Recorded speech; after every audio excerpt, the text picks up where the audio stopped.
안녕하세요. 임고 원포인트입니다.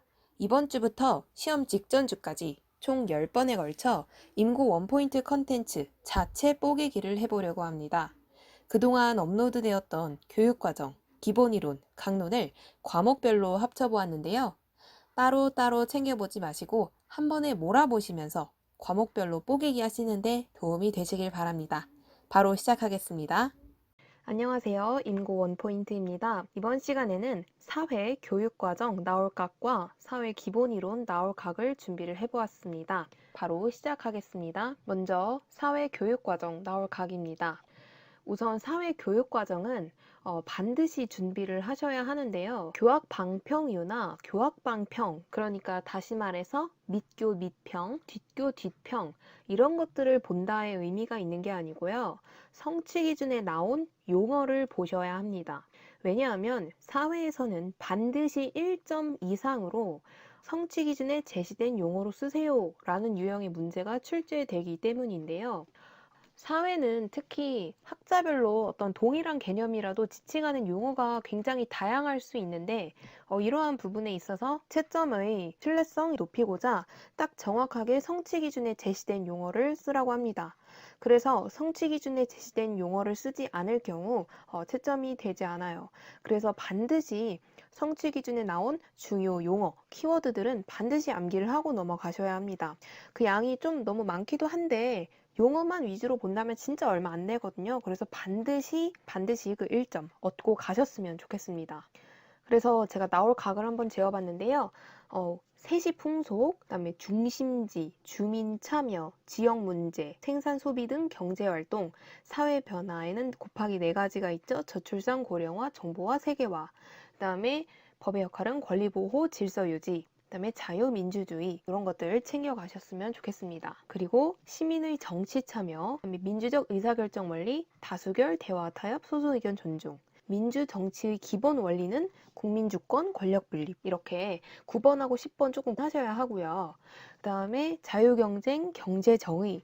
근데 이게 비슷한 말로 바로 또 그 성취기준 해설 및 교학방류에 나와 있는 표현으로는 시장경제질서, 그 다음에 경제적 평형성, 경제윤리 이런 부분들이 굉장히 밀접하게 연관이 되어 있어서 같이 가져왔는데요. 다음으로 이제 세계화, 무역 이런 표현, 그리고 상호 의존 및 경쟁 관계다. 영토 주권 의식, 그 아래 국토 수호 의지 이런 것도 있으니까 체크해 주시고요. 개인 국가, 국제기구, 비정부 기구 이거 다 행위 주체들이죠. 그 다음에 세계 시민 체크해 주시길 바랍니다. 그리고 사회 같은 경우에 그래도 교수학습 방법 및 유의사항이랑 교수학습 방향, 그러니까 쉽게 말해 밑교, 뒷교는 중요한 것도 몇 가지 있긴 있어요. 그런데 평가 방법 및 유의사항, 즉 밑평, 그 다음에 평가 방향, 즉 뒷평 이 부분은 강사님께서 보시는 정말 그 극소수의 몇 가지 키워드만 챙겨 가셨으면 좋겠고요. 저는 교학방요와 교학방 위주로 보도록 하겠습니다. 먼저 지도의 기본 요소를 학습할 때 필요한 내용들인데요. 이런 두 가지 되게 비슷한 내용이 들어가 있어서 묶어서 정리를 해보도록 합시다. 그 다음 촌락과 도시를 학습할 땐 당연히 생활 양식의 차이를 둬야 되죠. 그 다음에 인구수보다는 생산 활동이나 기능의 차이에 주목을 한다. 그 다음에 이 가운데 있는 도시와 시, 그 다음에 산지촌과 산촌을 헷갈리지 말도록 한다. 이런 것도 충분히 강론과 연관지어서 나올 수가 있는 문제입니다. 다음 추체험학습 활동의 예시로 이제 역사신문 만들기, 극화학습, 인물 소책자 만들기 등등이 있는데요.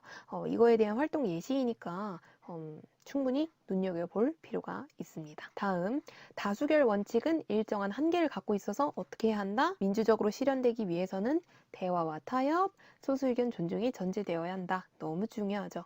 다음, 국가기관이 국회, 행정부, 법원으로 나뉘는 이유를 권력 분립의 관점에서 파악할 수 있도록 한다. 권력 분립 체크해 주세요. 다음에 다양한 사고를 우리가 배우잖아요. 특히 이제 고급 사고력 이런 것도 나오고 지리적 사고도 굉장히 다양하게 배우는데 교육 과정에는 관계적 사고랑 생태적 사고가 나와요. 그래서 그게 어디에 등장하는지 한번 확인을 해주시면 좋겠습니다. 다음 이제 지구본 활용할 때에는 평면의 세계 지도에서 발생할 수 있는 세계에 대한 인식의 왜곡 이런 것들을 최소화하기 위해서 지구본을 활용한다 이런 의미 체크해 가시고요. 이미 기출된 소재죠. 그다음에 뒷교에서 제가 한 개만 꼽자면 요거. 시사자료랑 지역사회자료 왜 활용하나요? 학습자가 스스로 사회 문제나 쟁점을 탐구하거나 가치를 분석하는 기회를 갖도록 하기 위해서라고 정리를 해주시면 되겠습니다. 다음 기본이론 나올 각입니다. 기본이론 같은 경우에는 정말 진부할 정도로 똑같은 게 계속 나와요. 그래서 사회가 오히려 기출 분석을 잘만 하면 정말 쉽게 점수를 얻을 수 있는 부분이기도 해요. 그러니까 강론에서 막 지엽적이게만 안 나오면 기본이론 파트는 진짜 먹고 들어가는 게 굉장히 많습니다. 그래서 제가 이 6가지 찝어드렸잖아요. 이걸 바탕으로 수평적인 학습을 하세요. 수평적인 학습이 뭐예요? 네, 수평적인 학습이라는 것은 수업 기법에서 사료학습의 유의사항을 쓰는 게 기출에 나왔다면 다른 수업 기법, 그러니까 인물학습, 추체험학습, 시사학습 등등 이것들의 유의사항도 완벽하게 암기하는 것을 말해요. 이런 게 수평적인 학습이고 기출을 통해서 여러분들이 얻어야 될 거는 첫째는 답 쓰는 방법, 그러니까 키워드 넣는 방법도 익혀야 되지만 두 번째로 중요한 건 저는 이 수평적인 학습을 하기 위해서라고 생각해요. 이런 식으로 찾아서 다른 것도 공부를 하셔야 되는 거죠. 그래서 제가 이제 기출된 거를 쫙 정리를 해봤는데요. 수업 기법 하면 장점, 유의사항, 명칭 이런 것들을 다 봐야 되는 거예요. 그러니까 추체험 학습의 장점도 봐야 되고 사료 학습의 장점도 봐야 되고 현장 학습의 장점도 봐야 되고 뭐 극화 학습의 장점도 봐야 되고 그러니까 다양한 수업 기법을 장점, 유의사항, 명칭을 다 봐야 되는 거예요. 그다음에 내용 구성 원리 편에서는 명칭이랑 특징을 다 봐야 되는 거죠. 그다음에 용어 측면에서는 모형 단계명을 쓰라고 할 수도 있고 모형 명칭을 쓰라고도 할 수 있어요. 그래서 이런 경우에는 모형 명칭이랑 단계명을 다 봐야 되는 거죠. 또 평가 방법 유형이랑 평가 요소가 나왔어요. 그럼 평가 방법 유형은 다 봐야 되는 거예요. 명칭 다 봐야 돼요. 그 뜻도 알아야 유형 명칭을 쓸 수가 있겠죠. 그 다음에 평가 요소 나왔어요. 지기, 태 나눠서 다 봐야 되는 거예요. 그 다음에 모형에서 단계별 교사학습 내용 써라. 그러면 이거 개념학습 모형의 원형 모형이에요. 그러면 뭐 탐구학습 모형, 논쟁문제, 해결학습 모형 다 단계별로 이걸 서술을 할 줄 알아야 돼요. 그 다음에 정말 자주 나오는 사회과의 본질 모형 전통인데요. 모형의 교육 내용, 명칭, 문제점 다 쓸 줄 알아야 돼요. 수평적인 학습이 뭔지 확실히 알겠죠? 네, 이런 식으로 공부를 하셔야 됩니다. 사회 기본이론 한눈에 시간입니다. 바로 시작하겠습니다. 우선 역량, 기능, 고급 사고력 이 세 개가 정말 헷갈리죠. 그래서 제가 이렇게 표로 정리를 해보았습니다. 너무 좋죠? 다음 범교과 학습 주제로 이제 인권교육이랑 다문화교육이 약간 달라요. 이게 우리가 봐서는 뭔가 다문화가 인권에 포함된 것 같은데 싶지만 약간 그 설명하는 방식이 좀 다르거든요. 인권교육은 뭔가 인간답게 살 권리, 권리와 이익 보호, 사회적 약자 돕기 좀 약간 플러스의 느낌이 난다면 다문화 교육은 차별하지 마라, 편견 갖지 마라, 같은 국가 내 불평등하면 안 된다. 약간 그러니까 음의 성질이 좀 강해요. 그러니까 좀 포지티브한 느낌이 인권 교육의 느낌이라면 네거티브한 느낌이 다문화 교육이라는 거죠. 그러니까 뭐뭐 해라라는 느낌이 인권 교육이라면 하지 마라. 라는 느낌이 다문화 교육이라는 거예요. 이런 식으로 조금 접근하면 구분하기가 쉬울 거예요. 네, 다음 모형과 그에 따른 문제 유형인데요. 문제 해결 학습 모형은 사회적 문제를 다루죠. 논쟁 문제 학습 모형도 사회적 문제를 다룹니다. 그런데 의사결정 학습 모형은 개인적, 사회적 문제를 다루죠. 다음 모형 종류인데요. 법리 모형에 해당하는 건 논쟁 문제 학습 모형, 종합 모형, 즉 사실과 가치를 다루는 종합 모형은 두 가지 의사결정 학습 모형과 논쟁 문제 학습 모형이 있습니다. 다음 모형에서 용어 정의 및 개념화 이거랑 개념의 명확화랑 너무 비슷해요. 그래서 탐구학습 모형, 그러니까 뱅크스 모형에서는 용어 정의 및 개념화를 왜 해야 하냐? 가설 검증에 필요한 자료의 종류나 방법을 고안할 때 유용하기 때문이다. 이렇게 접근하셔야 되고 논쟁 문제 학습 모형에서 개념의 명확화를 왜 해야 하냐? 논쟁의 방향을 명확히 하기 때문이다. 개념을 명확하게 하지 않으면 토론 자체가 어렵거나 의견 대립이 생긴다. 이렇게 정리를 하시면 될 것 같아요. 사회는 모형이 정말 중요하죠. 이렇게까지 꼼꼼하게 보셨으면 좋겠습니다. 다음 지리적 사고력 3가지 구분인데요. 이 3가지를 정말 헷갈려하는 사람들이 많은데 이게 여기에 있네? 이게 분포적 사고고요. 이 주변에 뭐가 있어서 공장이 여기 있는구나. 이게 관계적 사고고요. 이 근처에 이 공장 말고도 이 공장도 있고 이 공장도 있네. 와, 여기는 공업지역이다. 이렇게 그 지역적으로 생각하는 게 지역적 사고예요. 한번 찬찬히 읽어보시면 좋아요. 분포적 사고가 점이면 관계적 사고는 선이고 지역적 사고는 면입니다. 저는 약간 그런 식으로 이해를 했어요. 다음 사회과의 본질 및 전통인데요. 이건 반드시 정리를 하셔야 하죠. 학습자 관 이거랑 그다음에 뭘 함양할 수 있는지 반드시 정리를 하시. 안녕하세요, 인고원 포인트입니다. 이번 시간에는 사회 강론 한은혜와 나올 각을 다뤄보도록 하겠습니다. 바로 시작하겠습니다. 먼저 사회 강론 나올 각인데요. 사회 강론은 워낙 양이 방대하기 때문에 제가 감히 나올 각을 뽑는 것 자체가 말이 안 됩니다. 대신에 사회 강론을 공부하는 방향을 알려드릴게요. 사회 강론의 출제 유형은 크게 다음과 같이 두 가지로 나뉩니다. 첫째, 성취 기준에 제시된 바로 용어를 쓰는 문제입니다. 그래서 사회 성취 기준을 의외로 소홀히 하시는 분들이 계시는데요.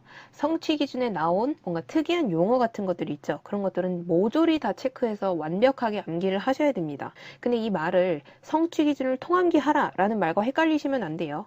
성취 기준에 나오는 용어를 암기해야 된다는 말이지 성취 기준을 암기해야 된다는 말이 절대 아닙니다. 다음 둘째, 용어를 묶는 타이틀, 그러니까 그 용어를 묶는 큰 범주의 그 상위 범주를 알고 그 중에 해당하는 일부 내용을 골라 조합하여 서술하는 문제에 대비하는 방법인데요. 뒤에 차근차근 예시를 통해 확인을 해보도록 하겠습니다. 먼저 첫째, 성취 기준에 제시된 용어를 쓰는 문제를 대비하는 방법인데요. 당연히 교육과정에 나오는 용어를 완벽하게 암기를 하고 또 강론에 나오는 용어를 정의나 특징을 보고 거꾸로 용어를 떠올리는 방법으로 학습을 하셔야 합니다.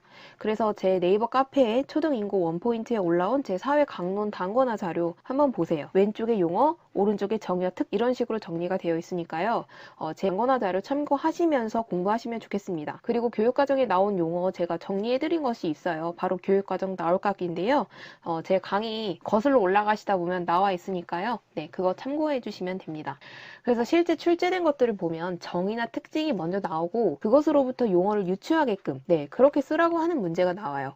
근데 단순하게 용어만 쓰라고 하는 문제도 있지만 용어를 포함해서 문장을 쓰라고도 합니다. 예를 들어서 그 용어를 포함해 수업 목표를 작성을 하라든지 아니면 가설을 작성하라든지요. 근데 만약에 이때 용어만 작성하면 이 문제 맞을까요? 틀릴까요? 당연히 틀립니다. 왜냐하면 용어를 포함해 문장을 쓰라고 했기 때문이에요.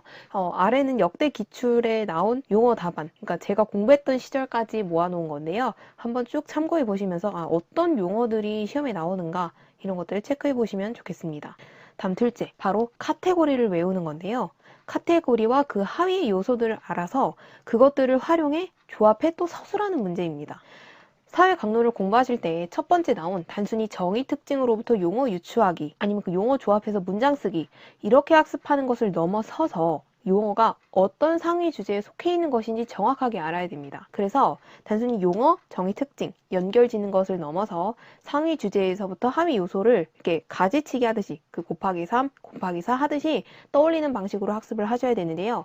역대 기출에서 묻는 방식을 보면 영토 사극과 영해 설정 기준선의 유형 측면에서 서술하라 라고 했어요. 그럼 영토 사극이 뭔지, 영해 설정 기준선의 유형이 뭐뭐가 있는지를 알아야 그 안에서 골라서 두 가지를 조합해 쓸 수가 있겠죠. 또 지형의 특성과 방위를 반영하여 라고 했는데 지형의 특성에 어떤 종류가 있는지 또 방위에 무엇이 있는지 알아야 그 중에 골라서 두 가지 조합해 쓸 수가 있겠고요. 또 자연환경 하위 요소의 명칭, 기후 요소 하위 요소의 명칭. 이건 너무 대놓고 나왔죠. 하위 요소에 무엇이 있는지 알아야 그 중에서 고르고 서술을 할 수가 있겠죠.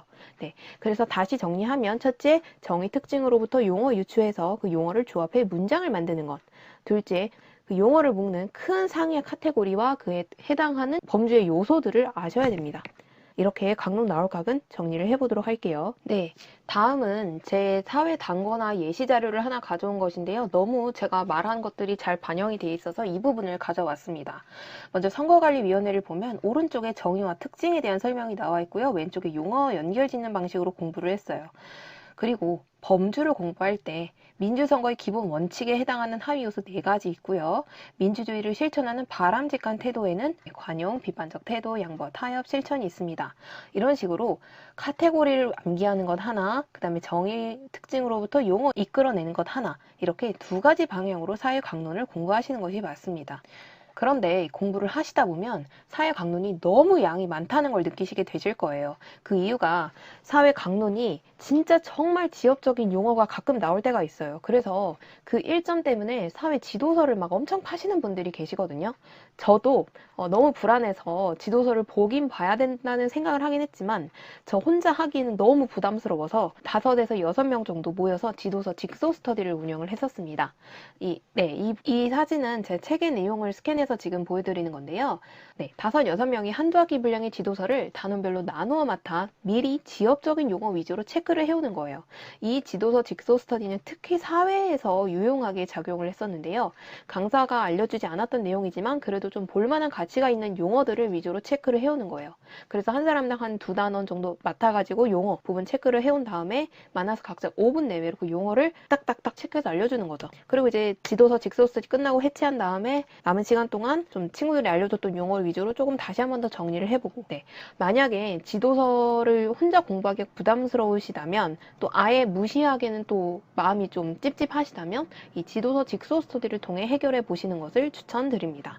그러면 사회 강론 나올 각은 여기까지로 정리를 해보겠고요. 다음 시간부터 사회 강론 한눈에 시작하도록 하겠습니다. 그럼 다음에 만나요. 안녕. 안녕하세요. 인고 원포인트입니다. 이번 시간에는 지난 사회 강론 공부 방향에 이어서 사회 강론 한눈에와 나올 각을 드디어 진행해보고자 합니다. 바로 시작하겠습니다. 먼저 자연 환경, 인문 환경 등등 비슷한 용어가 정말 많아요. 그래서 그것들을 제가 한번 싹 정리를 해봤는데요. 대표적으로 좀 헷갈리는 게 이런 게 있어요. 지형은 평야 지역이지만 이게 도시일 수도 있고 농촌일 수도 있는 거죠. 그러니까 이 구분 기준 자체가 다르기 때문에 그냥 이 표를 그냥 외우시는 게 좋겠어요. 다음에 가족 분류 기준도 세대수에 따라 가족 구성원에 따라 또 이게 달라요. 일단 제가 알고 있는 범위에서는 이렇게 나눌 수가 있습니다. 다음 대축척, 소축척 지도인데요. 축척이 크냐 작냐, 분수가 크냐 작냐, 축소율이 크냐 작냐 이거에 따라서 또 비교 정리해 보았으니까요. 함께 정리해 주시면 되겠습니다. 다음 교류와 상호 의존의 원인과 증가 원인인데요. 이게 4학년 2학기에 등장을 해요. 그런데 사실 본질적인 내용은 같은데 조금 서술하는 내용은 조금 다르거든요. 그래서 제가 또 함께 정리를 해봤습니다. 나아가서 6학년 1학기 때 경제 교류를 하는 이유도 또 나와요. 그래서 뭔가 왔다 갔다 하는 건데 그거의 원인과 또 증가 원인 그런 것들이 조금 서술하는 방향이 좀 다르니까 그런 것들 함께 묶어서 정리해 주시면 되겠습니다. 그리고 본초 좌우선과 날짜 변경선은 완전 다른 거죠. 그리고 위치와 영역도 다른 겁니다. 그 다음 국토를 구분하는 방법에 크게 3가지가 있죠. 특히 이제 전통적 방법, 여기에 나오는 그 기준이 되는 지점들 있잖아요. 이 용어들을 한번 확인을 해주시면 좋겠습니다. 그리고 기후 요소와 기후 요인 당연히 다르고요. 인구 분포의 자연적 요인과 사회 경제적 요인은 다르죠. 제가 왜 이런 식으로 자꾸 범주를 묶어서 알려드리는지 지난 사회 강론 공부 방향 강의를 보셨다면 완전히 이해할 수 있어요. 그러니까 이 강의 보기 전에 꼭 공부 방향 강의를 보고 오셔야 합니다. 알겠죠? 늦지 않았어요. 지금 뒤로 돌아가서 보고 오세요. 다음 인권과 기본권은 좀 달라요. 인권은 약간 그냥 사람이니까 가지는 권리인데 기본권은 국가가 국민에게 하는 그런 권리라고 할 수가 있겠습니다. 좀 바라보는 관점의 차이가 있다고 생각하면 되는데요.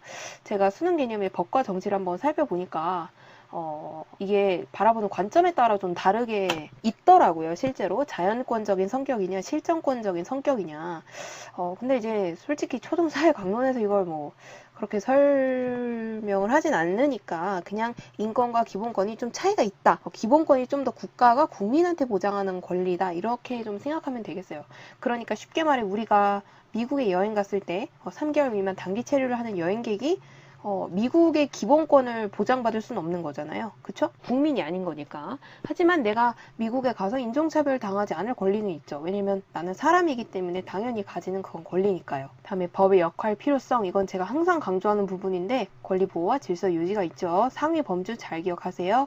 그 다음에 기본권과 의무의 하위 요소. 법도 체크, 다음 국가기관과 법률, 어떻게 법률을 처리하는지 다르니까요. 체크해주세요. 그리고 헌법, 법률, 명령, 조례, 규칙의 그 위계 구조를 파악하셔야 됩니다. 이게 처음에는 막 섞여서 등장하다 보니까 사회 그 과목에 대한 기본적 이해가 없으신 분들은 이게 헷갈릴 수 있어요. 저도 처음에 이걸 공부했을 때 헷갈렸었는데 법률 조례가 의회의 성격을 가진다면 명령과 규칙은 행정부의 성격을 가져요. 법률 명령이 조례 규칙보다 상위에 있기 때문에 당연히 중앙에 관련된 것이고 조례 규칙이 하위에 있는 거니까 지방과 관련된 것이겠죠. 다음 민주주의 키워드 시리즈. 네, 너무 많아요. 이게 다 왼쪽이 상위 요소고요. 오른쪽이 하위 요소이니까 잘 묶어서 기억을 해두시면 되겠습니다. 다음 민주주의의 결정적 속성과 비결정적 속성이 나와요. 이게 사회 강론에서 막 대놓고 다뤄지는 부분은 아닌데 사회 기본 이론에 이게 나옵니다. 그래서 사회 기본 이론의 속성 모형에 이게 나와요. 그래서 그 부분 체크해 주시면 되겠습니다. 다음 공정한 재판을 위한 제도에는 크게 세 가지가 있었죠. 제가 이거 작년에 공부할 때 이렇게 공부했었는데 그대로 시험에 나와서 정말 깜짝 놀랐던 기억이 나요. 이렇게 실제로 제가 정리를 했고 이게 시험에 그대로 나왔으니까 제 공부 방향이 맞았음을 다시 한번 확인을 할 수가 있었는데요. 네, 여러분들 지금 제가 보여드리는 자료 정말 소중한 자료들이니까 꼭 체크해놔서 한 문제라도 더 맞출 수 있게 합시다. 알겠죠? 그 다음 탄핵 소추권과 탄핵 심판은 다르죠? 국회에서 탄핵 소추권을 행사하면 헌법재판소에서 이를 탄핵 심판하는 것이죠. 다음 재판의 종류에는 이렇게 네 가지가 있는데요. 특히 이제 헌법재판과 관련해서 헌법재판이 헌법재판소에서 헌법에 대한 문제를 해결하는 그런 재판을 헌법재판이라고 해요. 그럼 이 초록색으로 표시한 헌법재판 안에 해당하는 5개의 심판이 있는데요. 이 범주가 처음에 공부할 때 굉장히 헷갈려요. 저도 법과 정치를 배워본 적이 없어요. 정말 민사, 형사 이런 개념 자체가 없어서 처음에 임고 공부했을 때 굉장히 힘들었던 기억이 나는데요. 임고 합격한 뒤에 제가 수능 개념 법과 정치를 한번 이쪽 분야에 관심이 생겨서 들어보니까 확실히 이해가 더 잘 되더라고요. 그러니까 이건 여담이지만 나중에 임고 끝나고 나서도 좀 임고가 굉장히 광범위한 과목과 분야의 내용을 다루고 있잖아요. 임고 끝나고 분명히 그 중에 하나, 2개 정도는 흥미가 생기실 거예요. 그래서 그 부분에 대해서 좀 더 전문적으로 공부를 해보시는 것도 저는 좋다고 생각합니다. 그 중에 저는 EBS 수능 개념 그거 하나 사가지고 공짜로 잘 배워서 공부했던 기억이 나요. 정말 좋았습니다. 다음에 권한쟁의 심판과 행정재판은 다르죠? 체크해주세요. 그리고 원고, 피고, 피고인 사용하는 용어가 민사와 형사에서 다릅니다. 체크해주세요. 그 다음에 권력 분립을 도대체 왜 하는가? 궁극적인 목적이 뭔가? 삼권 분립 왜 하는가? 바로 국민의 자유와 권리를 지키기 위해서이죠. 그 다음에 정부 산하에 있는 것이 있고 독립적인 기관인 것이 있어요. 물론 공정거래위원회만 정부 산하에 있는 것은 아니에요. 그런데 뭔가 위원회로 끝나는데 어떤 거는 독립적인데 어떤 거는 정부 산하에 있단 말이죠. 그래서 이렇게 나눠본 겁니다. 물론 독립적인 기관은 이 2개 이외에도 훨씬 많을 수 있어요. 하지만 사회 강론에 등장하는 위원회로 끝나는 것 중에 구분을 하자면 이렇다는 것입니다. 그리고 경제 키워드 시리즈가 있죠. 왼쪽도 상위 범주이고 오른쪽이 하위 범주입니다. 꼭 체크해주세요. 그 다음에 마지막 GDP와 GNI 다릅니다. 체크해주세요.